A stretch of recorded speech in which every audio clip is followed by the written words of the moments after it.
Is God male or female? This question has puzzled theologians and philosophers for centuries.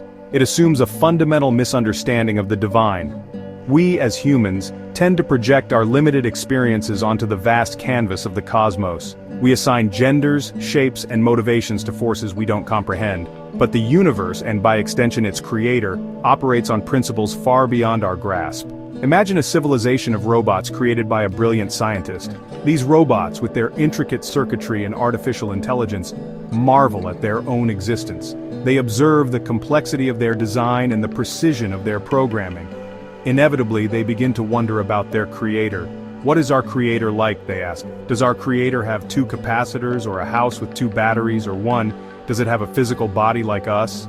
These questions, while seemingly profound to the robots, reveal a fundamental limitation in their understanding. They are attempting to define the infinite using the finite language of their own existence. Just like those robots, we humans grapple with the nature of God. We are confined by our sensory experiences, limited by the boundaries of our perception. To assume that God conforms to our binary understanding of gender is to diminish the grandeur and mystery that lies at the heart of creation.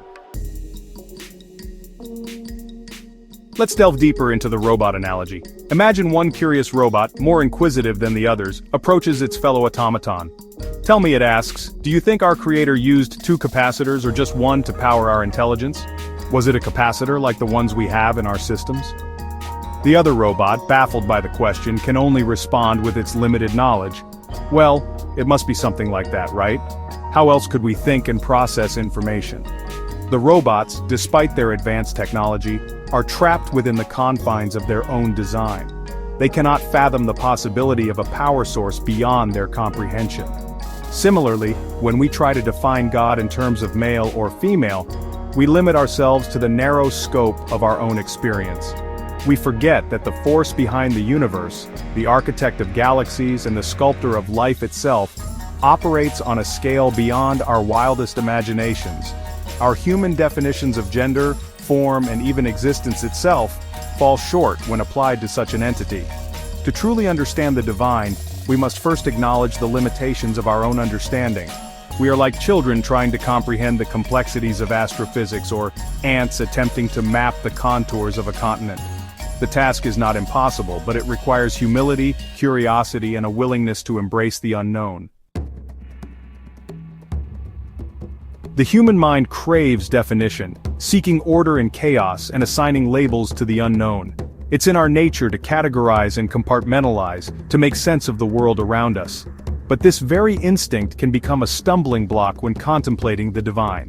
We cannot confine the infinite within the finite boxes of our own creation. To illustrate this point, imagine a group of video game characters suddenly becoming self-aware. They experience their digital world as reality, marveling at the landscapes, the physics, and the intricate rules that govern their existence.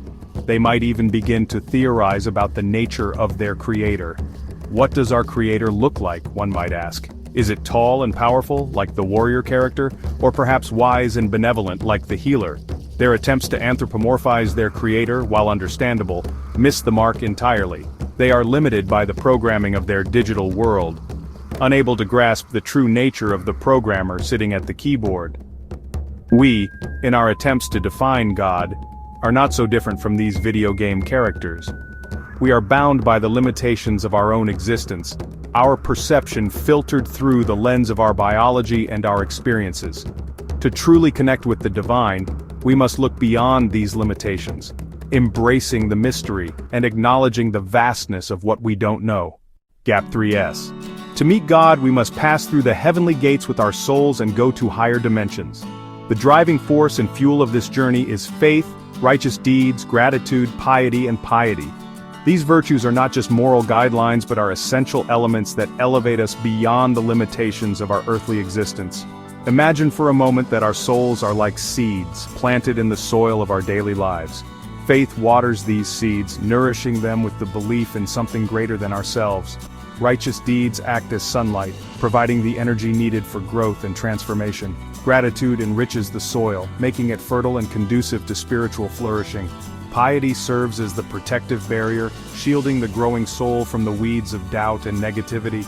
As we nurture these seeds within us, we begin to ascend, moving through dimensions that are more profound and expansive than we could ever imagine.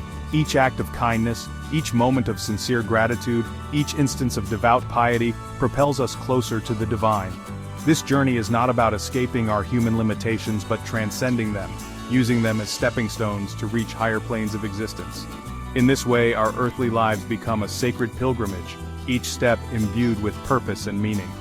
The gates of heaven are not just a final destination but a continuous journey of spiritual elevation, guided by the virtues that connect us to the divine essence of our Creator. As we embrace this path, we find that the unknowable becomes a little more knowable, the infinite a bit more intimate. The divine is not a distant, unreachable entity, but a presence that we can touch through our faith, our deeds, and our unwavering pursuit of spiritual growth.